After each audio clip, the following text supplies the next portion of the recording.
नहमदुहु व नसल्ली अला रसूलिल करीम। बिस्मिल्लाहिर्रहमानिर्रहीम। नाज़रीन अस्सलाम वालेकुम। आपने पहले मेरी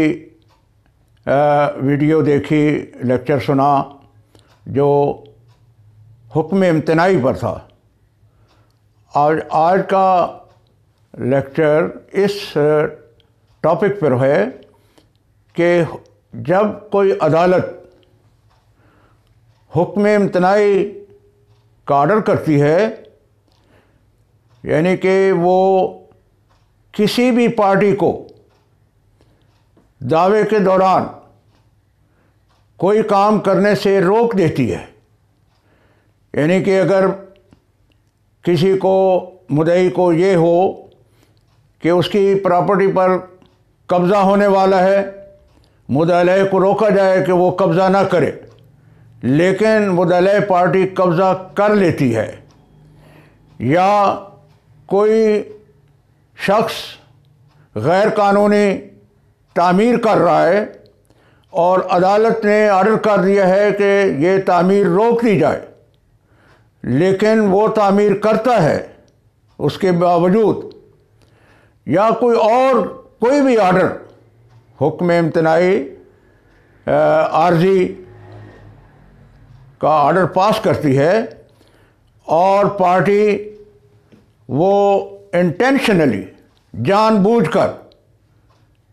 उसको वायलेट करती है अदालत के ऑर्डर को,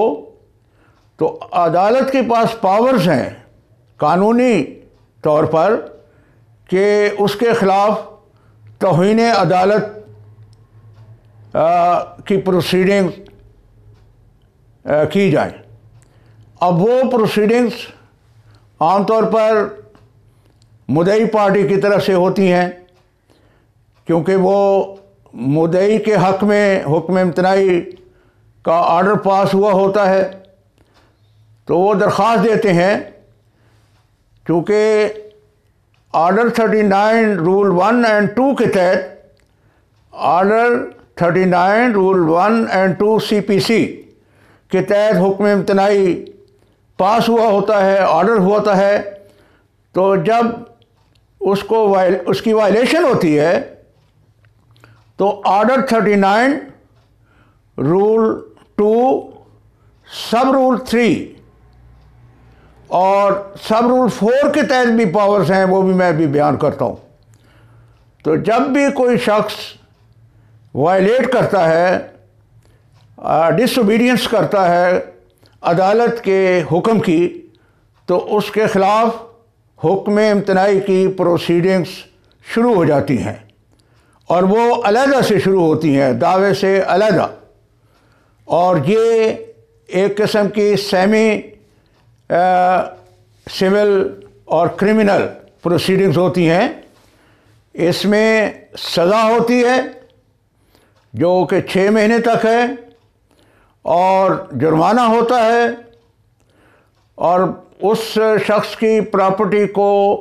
अटैच किया जा सकता है, यानी कि वो कुर्क हो सकती है। और उसके बावजूद अगर वो कंटिन्यूसली करता है वायलेशन, तो फिर उसकी रिकवरी होती है, और जो मुतासिर शख्स होता है उसको उसकी कंपनसेशन भी दी जा सकती है। तो ये सूरत हाल उस वक्त पैदा होती है जब इंटेंशनली, हाँ, एक ज़रूरी पॉइंट है कि जब हुक्म इम्तनाई कोर्ट ने ऑर्डर किया है, पास किया है, तो उस पर दूसरी पार्टी पर तामील होना ज़रूरी है। उसके इल्म में आ जाए कि मेरे ख़िलाफ़ हुक्म इम्तनाई पास हो चुका है, और उसके बाद वो वायलेशन करता है, तो फिर ये प्रोसीडिंग होगी। लेकिन अगर, चूँकि ये आम तौर पर हुक्म इम्तनाई का ऑर्डर मुद्दई की गैर मौजूदगी में पास होता है, तो जब ये ऑर्डर पास होता है तो उसके बाद वो मुदई का काम है, उसकी ज़िम्मेदारी है कि वो नोटिस सम्मन जमा कराए, इशू कराए कोर्ट से, फिर कोर्ट के ज़रिए दूसरे पर तामील हो और रिपोर्ट अदालत में पेश हो जाए कि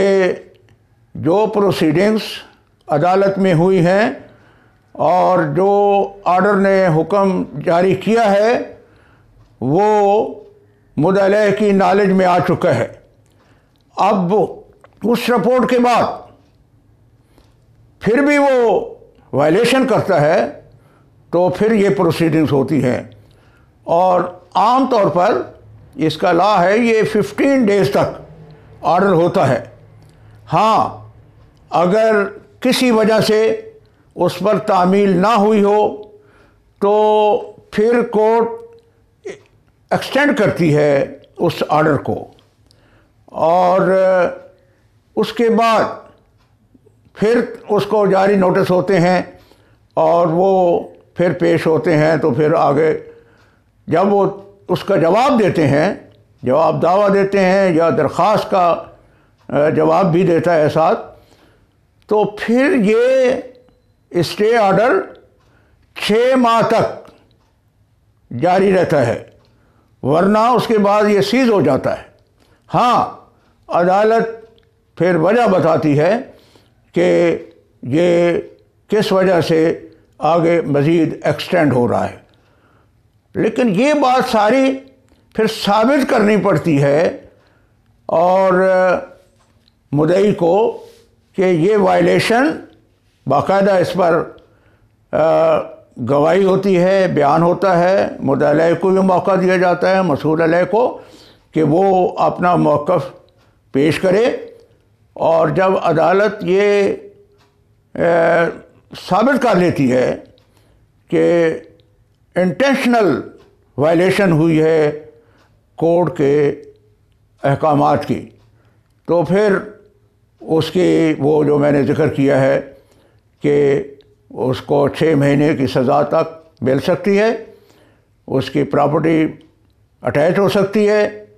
उसको जुर्माना हो सकता है, दोनों हो सकते हैं, सज़ा भी। तो ये आम तौर पर ये वैसे हमारी अदालतों की ताज़ीम और इज़्ज़त, उनके ऑर्डर्स की तामील करना, ये हर शहरी पर फ़र्ज़ होता है कि, और आम तौर पर कोशिश तो करते हैं लोग, लेकिन बाज़ों का वायलेशन भी हो जाती है। तो अदालतें बहरहाल उनके पास पावर्स हैं और उनको सज़ा दी जा सकती है। तो यानी कि आज ये जो मेरा